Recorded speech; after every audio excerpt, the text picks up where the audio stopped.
South India shopping mall the wedding మంత్ర సరికొత్త wedding collection south India shopping mall. Sir నమస్తే.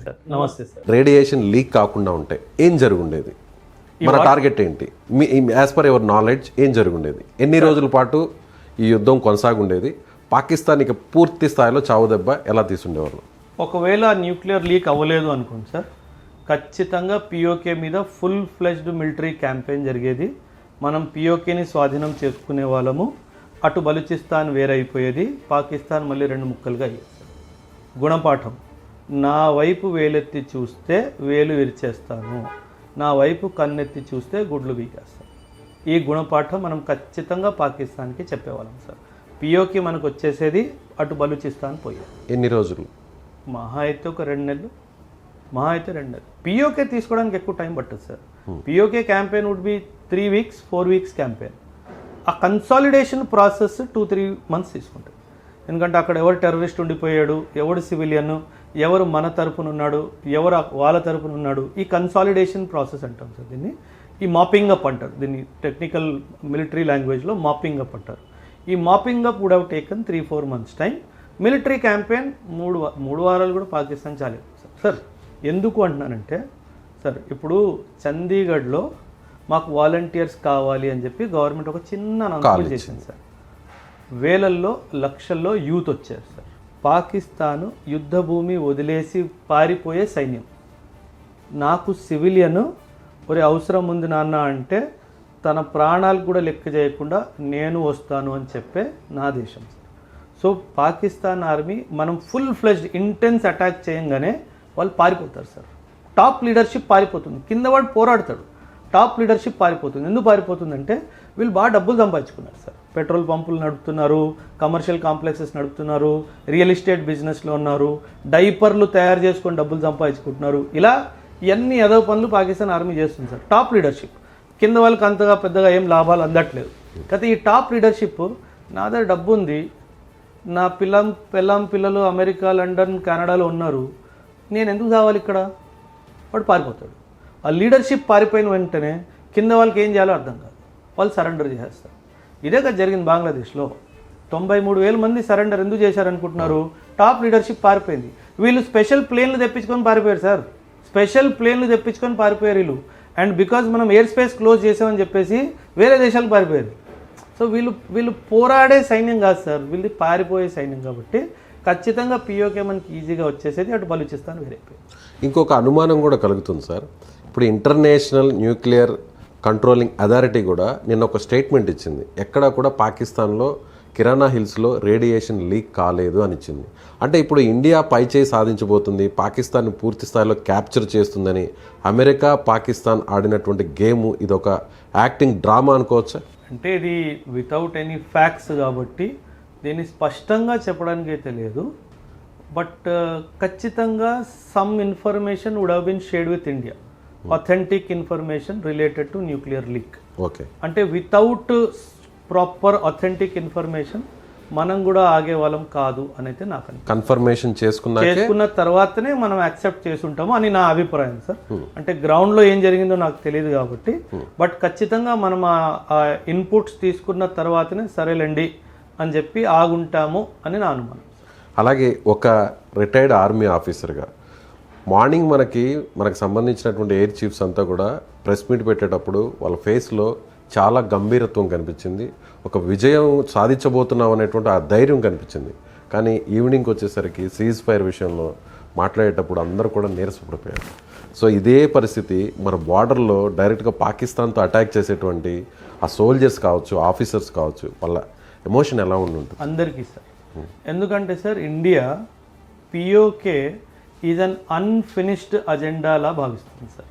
అంటే నేను చెయ్యాల్సిన న్యాయం నా దేశానికి ఇంకా చెయ్యలేదు అనే ఒక భావన ప్రతి సోల్జర్లో ఉంది సార్. సో ఒక మంచి అవకాశం చేతులు దాకా వచ్చి రిటర్న్ వెళ్ళిపోయేసరికి ఇంకందరూ మళ్ళీ వీడు జారుకున్నాడు అన్న ఒక ఫీలింగ్లో అందరు ఫేసెస్ డల్ అయిపోయాయి సార్. అదే కాదు సార్, మొత్తం దేశం సార్. వాళ్ళే ఎందుకు, even the entire country, as an individual I could not accept cease fire sir. అంటే మనకి ఇవన్నీ గ్రౌండ్ రియాలిటీస్ ఇప్పుడు తెలుస్తున్నాయి, 2-3 రోజుల్లో తెలుస్తుంది న్యూక్లియర్ ఇదంతా. ఆ రోజు మనకు తెలియదు కదా సార్. మనం కూడా ఏమనుకున్నాము, మళ్ళీ మనం ఎందుకు బ్యాక్ స్టెప్ తీసుకున్నాము అని. సో ఆబ్వియస్లీ మిలిటరీ, ఎందుకంటే సార్ ఆర్మీ, ఎయిర్ ఫోర్స్, నేవీలో information is shared only on need to know basis. ఎవరికి ఎంత తెలియాలో అంతే తెలుస్తుంది. So only top officials would know why the ceasefire would have happened, not everybody sir. So అది మన ఫేస్లో, అందరి ఫేస్లో ఒక డల్నెస్ సడన్గా అది కనిపించేసింది sir. But today we're happy that as we have taken a good decision to go for cease fire. Sir, as a country India does not believe in violence sir. మనం ఎప్పుడు వైలెన్స్ గురించి sir, ఇప్పుడు మాల్దీవ్స్ తీసుకోవాలంటే మనకి ఎంతసేపు sir, అవును, శ్రీలంక తీసుకోవాలంటే మనకి ఎంతసేపు సార్, బంగ్లాదేశ్ సార్, మనం ఆ దేశానికి పురుడు పోసాం సార్. మన కన్న బిడ్డ అది బంగ్లాదేశ్. అందులో ఒక్క ఇంచైనా మనం తీసుకున్నాం సార్, ఒక్క ఇంచ్ లేదు. ఎందుకంటే మనకు ఆ స్వార్థం లేదు sir. So this is wear our country is based on value system. మనం వైలెన్స్ చేసినా we limited to the need of the war. ఆ వార్ అయిపోయిన వెంటనే back step. So that is what my country. Sir, ఇప్పుడు మీరు ఒక మాట అన్నారు, బంగ్లాదేశ్కి మనమే పురుడు పోసాం మన బిడ్డ అని. కానీ అదే బిడ్డ మన గుండెల మీద తంతుంది. బంగ్లాదేశ్ మనల్ని వ్యతిరేకిస్తుంది, ఏమంటారు సార్? బంగ్లాదేశ్ని మనం చూసుకుంటే కనుక పొలిటికలీ 2 విభాగాలు ఉన్నాయి సార్. ఒకటి అవామీ లీగ్, ఒకటి Bangladesh nationalist party. Awami League Sheikh Hasina, Bangladesh nationalist party Khaleda Jiya.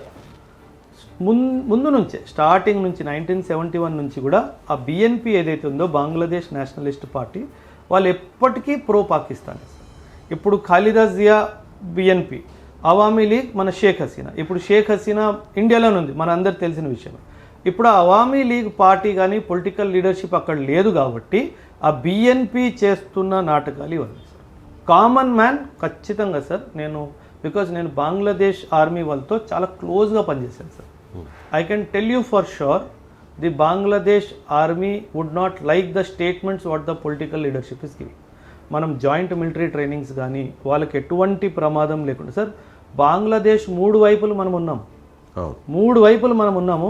ఒక చిన్న పార్ట్ మ్యాన్మార్తో వాళ్ళకి ల్యాండ్ బౌండరీ ఉంది. The leadership of military leadership of Bangladesh knows that if India decides within 2-3 months Bangladesh can be physically occupied by India. కాకపోతే వాళ్ళకి ఇంకో విషయం ఏంటి తెలుసు అంటే, మిలిటరీ లీడర్షిప్ ఇస్ డిసిప్లిన్డ్ అనే విషయం కూడా తెలుసు. సో ఖచ్చితంగా అదొక పొలిటికల్ స్టేట్మెంటే తప్పితే అక్కడ పాపులేషన్ కానీ అక్కడ మిలిటరీ లీడర్షిప్ కానీ ఆ స్టేట్మెంట్స్కి ఎటువంటి సపోర్ట్ ఇవ్వదు అని నా అనుమానం సార్. ఇది కానీ హిందువుల్ని చంపేస్తున్నారు, దారుణంగా వేధిస్తున్నారు, దాడులు చేస్తున్నారు ఇదే బంగ్లాదేశ్లో. Power flows from political leadership sir. ఆ పొలిటికల్ లీడర్షిప్ యాంటీ హిందూ ఎప్పుడైతే క్లోజర్ టు పవర్ వెళ్తుందో ఇవన్నీ కామన్ సార్ బంగ్లాదేశ్లో. అసలు బంగ్లాదేశ్ పుట్టిందే ఆ వల్ల sir, that persecution of Hindu minority in Bangladesh. కాకపోతే మళ్ళీ వీళ్ళు బిఎన్పి వాళ్ళు ముందుకు వస్తున్నారు. మన షేక్ హసీనా ఇండియాకి వచ్చేసింది, అక్కడ అవామీ లీగ్ ప్రెజెన్స్ పోయింది కాబట్టి మీరు మళ్ళీ వీళ్ళు ఆ యాంటీ హిందూ అజెండా ఏదైతే ఉందో మళ్ళీ తీసుకొచ్చేస్తారు. మీరు అన్నది వాస్తవం సార్, అది కరెక్టే సార్. మిగిలిన ఇతర దేశాల డిఫెన్స్ సిస్టమ్కి, మన డిఫెన్స్ సిస్టమ్కి, ముఖ్యంగా మన సోల్జర్స్కి, మన వాళ్ళు చాలా ధైర్యంగా ఉంటారు. అది ఎలాంటి కష్టమైనా ఎలాంటి నష్టమైనా కూడా ప్రాణాలు పోయినా పర్వాలేదని డిసైడ్ అవుతారు అంటారు, నిజమేనా? 100% sir.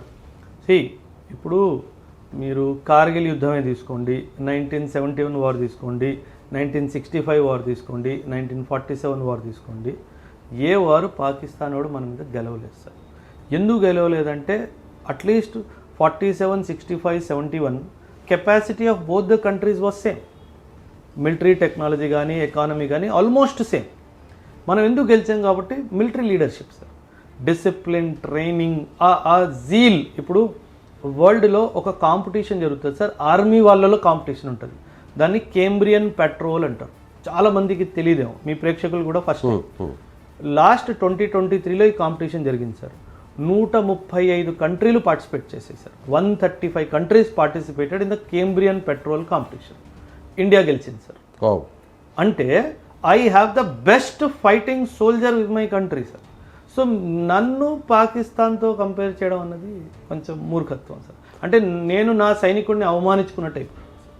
So this is where I'm great sir.